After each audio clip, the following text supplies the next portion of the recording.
বন্ধুসকল আজি ঘৰতে ওলাই মেলি ড্ৰেছ এটা বেলেগ এটা ড্ৰেছ কৰিছোঁ কেনেকুৱা দিছে কমেণ্ট কৰি জনাব আৰু ড্ৰেছটো এটা সমন্বয় প্ৰতীক হিচাপে পিন্ধিছোঁ এই পাগুৰি টাইসমূহ পাগুৰি পিন্ধিছোঁ এইফালে পাইজামাটো পেণ্টটো আহোমৰ এইটো আমাৰ অসমীয়া কৃষ্টি আকৌ এইটো হ'ল কাৰ্বি এটা সমন্বয়ৰ প্ৰতীক ৱাস্কোটটো কাৰ্বি সমন্বয়ৰ প্ৰতীক যেহেতু আজি অসম দিৱস হিচাপে আমাৰ বকতা পাৰিজাতত শিৱসাগৰ জিলা প্ৰশাসন অসম চৰকাৰৰ উদ্যোগত আৰু শিৱসাগৰ জিলা প্ৰশাসন আৰু বকতা তথা নিষ্কালুগুৰা বকতা খালুগুৰা ৰাইজৰ সহযোগত চৰকাৰীভাৱে অনুষ্ঠিত কৰিছে বৃহত্তৰভাৱে কেন্দ্ৰীয়ভাৱে চুকাফা দিৱস অসম দিৱস সেই অসম দিৱসলৈ যাবলৈ ওলাইছোঁ আৰু চুকাফা হ'ল সমন্বয়ৰ প্ৰতীক বৰ অসম গৰুতা সেইকাৰণে ময়ো ড্ৰেছটো আজি তেনেকুৱাকৈ ওপৰতে ওলাইছোঁ ঠিক আছে ব'লক আমি তাত যাওঁ মই আহি পাই গ'লোহি এইয়া পাৰিজাতত অসম দিৱসৰ মূল গেট কলিয়াবাদ আমাৰ সভাত তপন গগৈ ৰাজ্যসভাৰ বাকী পূজা পাতল হৈ গ'ল ন পূজা পাতল হ'ল মৈদাম তপন হ'ল এতিয়া তাত প্ৰীতিভোজ চলি আছে আৰু এতিয়া এই তাৰ এটা অংশ আমাৰ ইয়ালৈ আহি আছে প্ৰীতিভোজ গতিকে তাৰমানে মই খোৱা সময়তে ওলাইছোঁ হয় নিশ্চয় আপুনি খাই ভাল পাব ইয়াতে সকলোবিলাক আহি আছে ঠিক আছে খোৱা কাৰ্য অলপ পিছতে ইয়াত আৰম্ভ কৰিম ঠিক আছে দিয়ক হেৰি কৰিবৰ কাৰণে আমাৰ শিৱসাগৰ জিলাৰ চৰাইদেউ জিলাৰ চৰাইদেউৰ পৰা আমাৰ ইয়াত এগৰাকীমান আমাৰ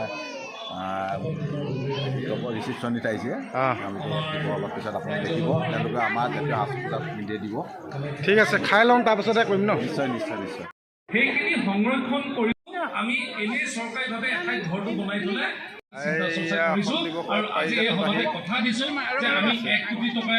পাৰিজাতৰ অসম দিৱসত আমাৰ অসম আহোম ৰমণীসকলৰ লগত মানুহ আহি ফুৰিবৰ কাৰণে থাকিবৰ কাৰণে গৱেষণামূলকভাৱে থাকিবৰ কাৰণেও এই ব্যৱস্থা অসম পণ্ডিত ফুকে ডাঙৰীয়া আছে মই তেখেতৰ পৰা এইফালে গৈ দিওঁ যেনিবা ইয়াত কি পূজা হৈছিলে এইটোতো আমি বানফি বুলি কওঁ বানফি পূজা ন এইটো মানে উপৰিপুৰুষক দিয়ে নে এইটোতো শক্তি এইটো উপৰিপুৰুষ নহয় এইটোতো উপৰিপুৰুষ হয় কিন্তু আমি এতিয়া এটা শক্তি বুলি আমি ধৰি লওঁ হয় নি হয় অঁ ইয়াত এতিয়া আমাৰ আছে আহোমসকলে এই পূজা কৰিয়ে শক্তি লাভ কৰে ন অঁ এতিয়া আমাৰ এতিয়া চাৰিখন আমাৰ হেৰি আছে মেহেঙা আছে এখন আমাৰ মেহেঙা বুলি কয় ন অঁ এইখন হৈছে আমাৰ জানচাইহোং এইখন হৈছে আমাৰ লেংডন ফানু লেংডন বুলি কওঁ তাৰপৰা ইখন হৈছে আমাৰ জাচিংফা এইখন হৈছে আমাৰ দাম্ফি আমি মানে চুকাফা বুলি আমি ধৰি লওঁ অঁ এই ধৰণে ইয়াত হ'ল বানফি পূজা ন আৰু চাওচেঙেৰাণত কি হৈছে তাতে যাওঁ বোলক চাওচেঙেৰাণত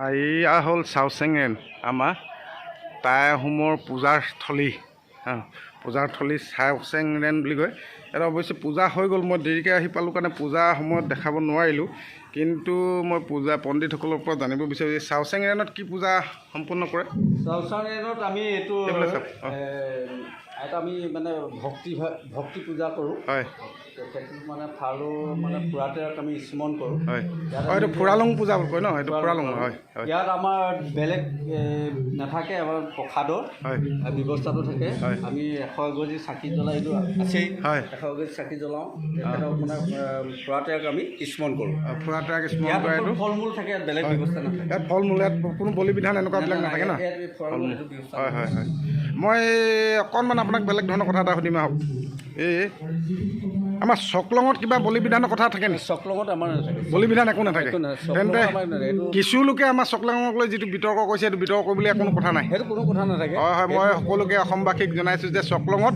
কোনো পূজা পাতল নাথাকে সম্পূৰ্ণ এটা আনুষ্ঠানিক বিবাহ অনুষ্ঠান ন হয় তাত মানে পূজা পাতল নাথাকে একো হেৰি নাথাকে গতিকে তাত কোনোবা যাব নোৱাৰিবলগীয়া একো কথা নাই নাথাকে ঠিক আছে অংশগ্ৰহণ কৰিব পাৰে আপোনাৰ পৰা ভাল কথা এটা জানিলোঁ ধন্যবাদ মই অসমবাসীক মোৰ চেনেলৰ জৰিয়তে আপোনাৰ মুখৰ পৰা এই কথাটো অৱগত কৰিছোঁ যে চকলঙত কোনো পূজা পাতল নাথাকে তাত কোনোবা যোৱাত লৈ বাধা সৃষ্টি হ'ব নালাগে ন এটা মাংগলিক অনুষ্ঠান হয় যিটো আমাৰ একদম পৰম্পৰা উপৰিপুৰুষ তাহানি যুগৰ পৰা চলি আহিছে গতিকে ধন্যবাদ এইজন পাৰিজাত মধ্য ইংৰাজী বিদ্যালয়ৰ শিক্ষক আমাৰ দেৱজিৎ দিহিঙীয়া নমস্কাৰ হয় এই আপোনালোকৰ বিদ্যালয়কে আলম লৈ ইয়াত চৰকাৰীভাৱে আজি যি চুকাফা দিৱস আয়োজন কৰিলে কি ক'ব অত্যন্ত আমি সুখী হয় আমি নিজকে বৰ অতি সৌভাগ্যৱান বুলি ভাবিছোঁ হয় কাৰণ চৰকাৰীভাৱে আমাৰ ইয়াতে এই অনুষ্ঠানভাগ পতাৰ কাৰণে আমি ইয়াত অংশগ্ৰহণ কৰিবলৈ পাই নিজকে সৌভাগ্যৱান বুলি ভাবিছোঁ মঞ্চত উপবিষ্ট সন্মানীয় বিশিষ্ট ব্যক্তিসকল সন্মুখত বহি থকা অতি শ্ৰদ্ধাৰ সন্মানীয় বয়োজ্যেষ্ঠসকল আই মাতৃসকল যুৱক যুৱতী ব্যক্তিয়ে আমাক এনেধৰণে আজি কথা ক'বৰ কাৰণে এইখন অসমত অসম নামেৰে চিনাকি দি থৈ গ'ল চাউলুং চুকাফা যিগৰাকী 1228 খ্ৰীষ্টাব্দত এইখন অসমলৈ আহি এইখন অসমত পদাৰ্পণ কৰি তেনে এগৰাকী মহান ব্যক্তিৰ যি আদৰ্শ তেখেতৰ যি কৰ্মৰাজি সেই আদৰ্শ আৰু কৰ্মৰাজিক আমি জীয়াই ৰাখিব লাগিব আৰু সেই আদৰ্শৰে আমি উদ্বুদ্ধ হৈ নতুন প্ৰজন্মই ভৱিষ্যতে আমি কামবিলাক কৰি যাব লাগিব এই কথাখিনি আমি নিশ্চয় সকলোৱে মনত ৰখা উচিত আৰু ইয়াৰ পাছতে আমি সময়ৰ প্ৰতি লক্ষ্য ৰাখি সন্মানিত নবীন বুঢ়াগোহাঁই ডাঙৰীয়া তেখেতৰ স্মৃতি গ্ৰন্থ উন্মোচন কাৰ্যসূচীলৈ আগবাঢ়িবলৈ বিচাৰিছোঁ 2022 চনৰ চুকাফা দিৱসৰ স্মৃতি গ্ৰন্থ উন্মোচন কৰিছে নবীন বুঢ়াগোহাঁই ডাঙৰীয়া মোৰ কথাখিনি মই আমাৰ অসম বিধানসভাৰ মন্ত্ৰী মহোদয়সকলক উদ্দেশ্যি ক'ব খুজিছোঁ চাউলুং চুকাফা এনে এজন ব্যক্তি যাক আমি ভাৰতীয় প্ৰেক্ষাপটত বা পৃথিৱীৰ বিশ্বৰ প্ৰেক্ষাপটত আমি প্ৰতিষ্ঠা কৰিব পাৰোঁ বৃষ্টিয়ে যিটো কবিতা আবৃত্তি কৰিছিলে সেই কবিতাটো গাই দিলেই চুকাফা শেষ হৈ যায় গতিকে মই ভাবিছোঁ যে কবিতাটো আবৃত্তি কৰি দিলেই চুকাফা শেষ হ'ব লিখিছিলোঁ তাই অলপ মই পিছত অলপ সলনি কৰিছোঁ দয়কাও ৰং মানে দয়কাও ৰং নশাৰী পাহাৰ দয়কাও ৰং পাৰ হৈ মই লিখিছিলোঁ পাটকাইত বহিলে সেইটোৱে পাটকাইত পিছত ভাবিলোঁ যে দয়কাও ৰং পাৰ হৈ আকৌ পাটকাইত বহালেতো ভুল হ'ব গতিকে সলনি কৰি দয়কাও ৰং পাৰ হৈ ভৈয়াম জুৰিলে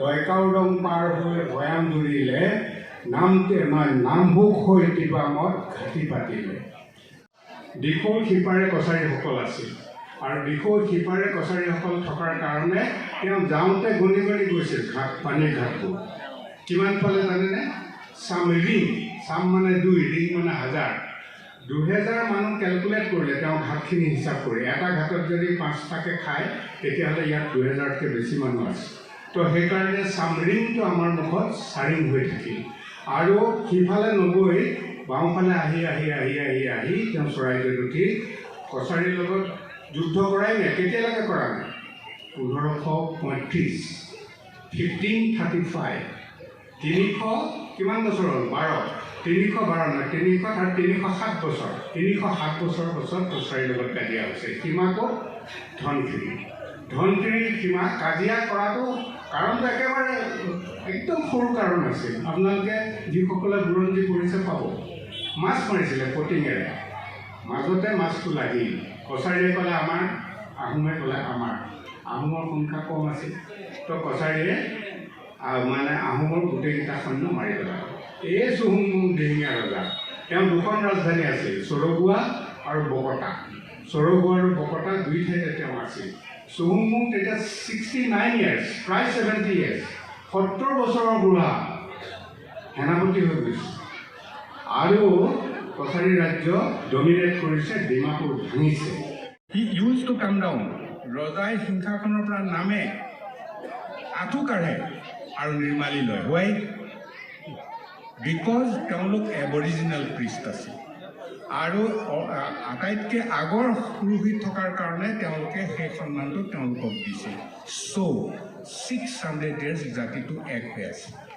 আজি 75 years এই জাতি ভাগি ঠাই হৈ গ'ল আজি বড়ো মিচিং কাৰ্বি ডিমাচা লালুং চাহ বাগানৰ মজদুৰ কমুৱা মুছলমান আহোম কছাৰী কোঁচ কলিতা কোনেও কাকো বিশ্বাস নকৰে but history repeat itself in a modern form বুৰঞ্জীৰ সদায় পুনৰাবৃত্তি হয় আধুনিক ৰূপত এই বুৰঞ্জী আকৌ পুনৰাবৃত্তি হ'ব লাগে ইয়াত আহোম কছাৰীকে আৰম্ভ কৰি 7জন ৰজা কোচৰলৈকে 7জন ৰজা এক হৈছে পাহাৰীয়া মানুহবোৰ ডমিনেটিং মানি লৈছে, নাগাই মানি লৈছে, দখলাই মানি লৈছে।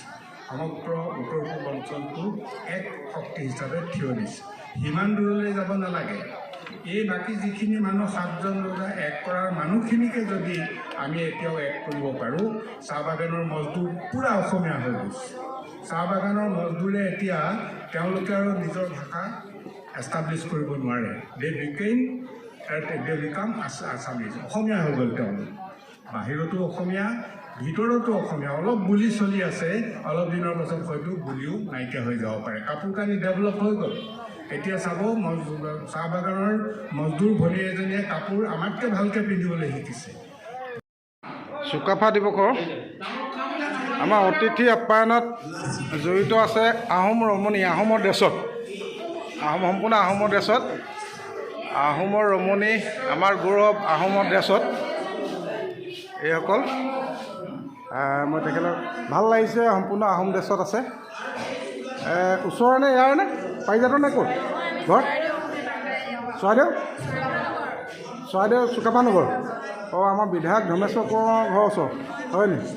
ভাল লাগিল তোমালোকক ইয়াত পাই দেই।